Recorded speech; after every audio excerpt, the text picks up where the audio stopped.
Tail the tape for our next bout pits Ben Cox at 3-0 amateur record, weighing in at 170 pounds, hailing from Norwood, Ohio. He's being challenged by Jeff Brooks, making his big show debut from Ontario, Canada.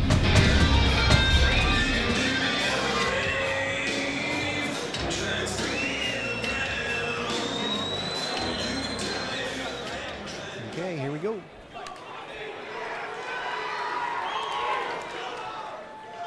Ben comes out, southpaw stance, trying to get a jab established a little bit. Carries his hands awfully low.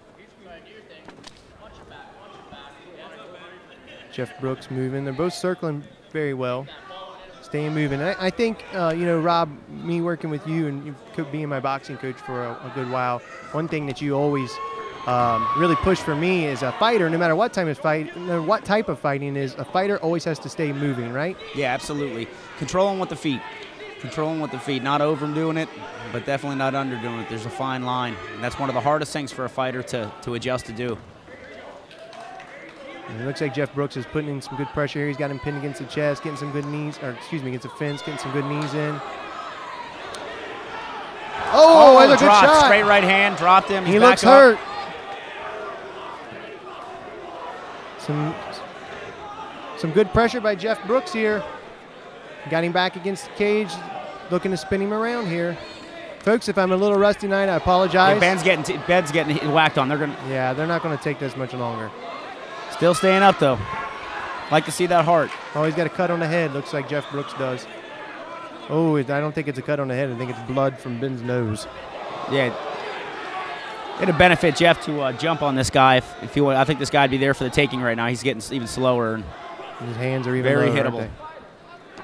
You notice one thing is Jeff stopped his movement a little bit. It's almost like Ben's doing the moving with this. There we go. He's putting pressure in. I think one of the things you see with that is that he got very confident and he didn't feel like he had to move as much. He was able to plant his feet and try to sit down and throw some hard shots to get the kid out of there. So he's looking for his punches now. Yeah, and on the other hand, Ben Cox did the right thing by trying to move and trying to not stand in one spot. You know, one thing. Is he side mounted there? A little bit. He's going for the full mount, but he did a good job. Nice reversal. Oh, very nice. He's in the side control now. Been spinning to try to get to pull that guard back, but it's just not going to happen. He's got him locked down pretty tight. Doing a good job keeping that side pressure. You know, Rob, I think one thing is in the Army now, they are really big on pushing Army combatives. That's what they call MMA. And when they finally get to the part of striking, grappling's fine, but I think a lot of young fighters get in here, and you can see the shock on their face the first time they get hit, and they get hit hard. Yeah. And it just, sometimes you see that look of, do they really want to be in there after that? And but it's good for fighters. They got to get it over sometime.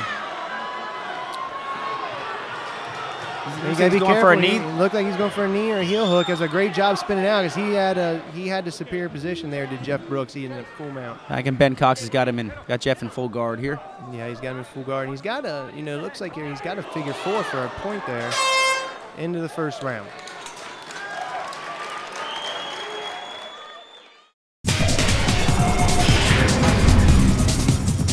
Ready from, say, a 5-minute or a 3-minute round compared to a 5-minute round? Well, a lot of, obviously you have to be in fantastic condition.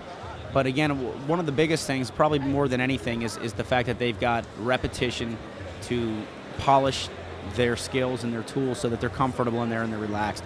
You can take a marathon runner and put them in a boxing ring for 3 minutes, somebody who's prepared for a marathon, and they're shot after 3 minutes. It's not because they're not in shape, it's because their nervous system is so radically affected. So to get a fighter to that level, a lot of it just takes experience, and experience. Nothing really replaces that, so that they can stay relaxed in there and use their tools.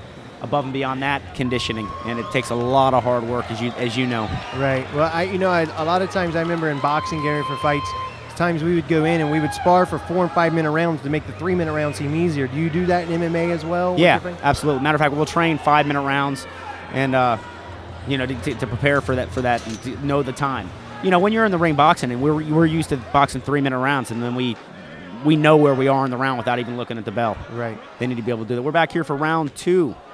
Ben Cox and Jeff Brooks. Ben Cox comes out with a high kick. It looks like he's going to try to put a little more offense.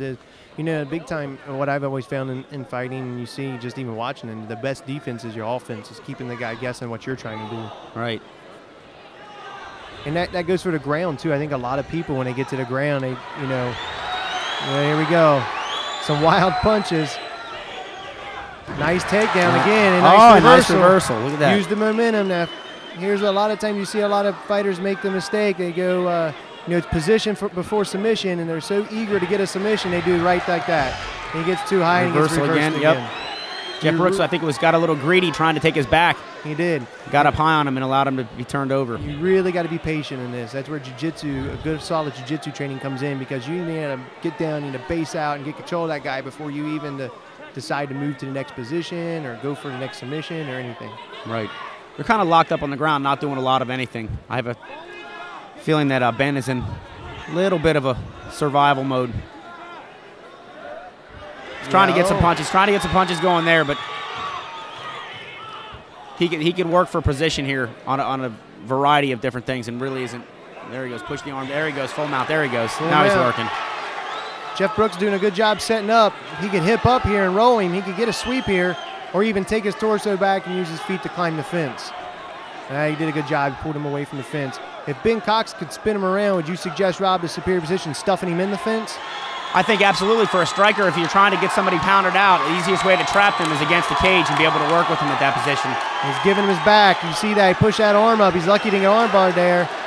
And once again, there's a perfect example. Ben Cox, eager for that choke, just dove on it, didn't have his hooks in, and look, he lost his position. Lost his position. Now he's in full guard. And that's just a mistake of not enough practice, not enough sparring. It's definitely, folks, it is more about position before submission. You need to get the submission. It's like Jeff Brooks is letting him up. Does he want him to get up? He wants to hit him some more. That's a big mistake in my book there. He should have kept the superior position and kept punching. Maybe he feels like he's gassed enough. What was that? He pulls full guard. I'd say this round is probably getting close to being over right now. I would say Jeff Brooks definitely won the first round. The second round has been a little bit back and forth.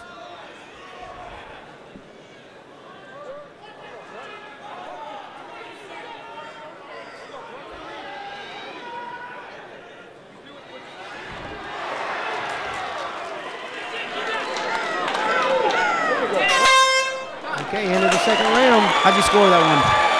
That's a close one, because I mean they both made the same mistakes of not locking in that position and continuing to get reversed.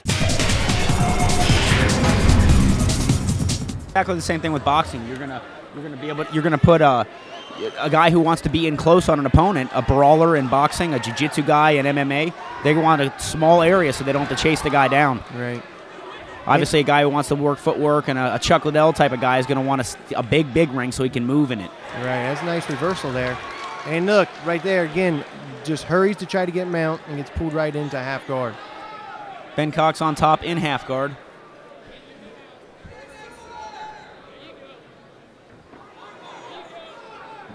And this is a difficult position. A lot of people say, they might have the experience with groundwork. They might say, oh, you should do this and this, but it changes a lot when you're getting punched in the face.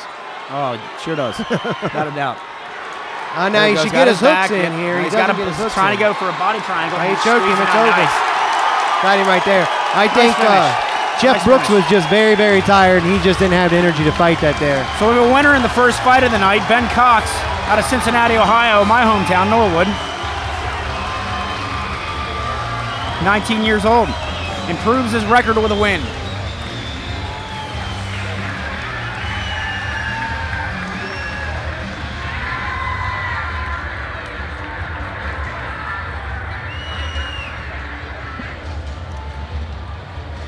All right, but that's an exciting first fight.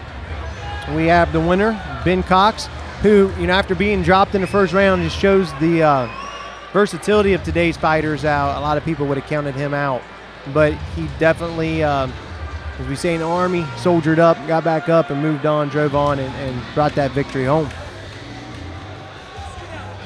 Get the official announcement here from Jason Appleton here in a second.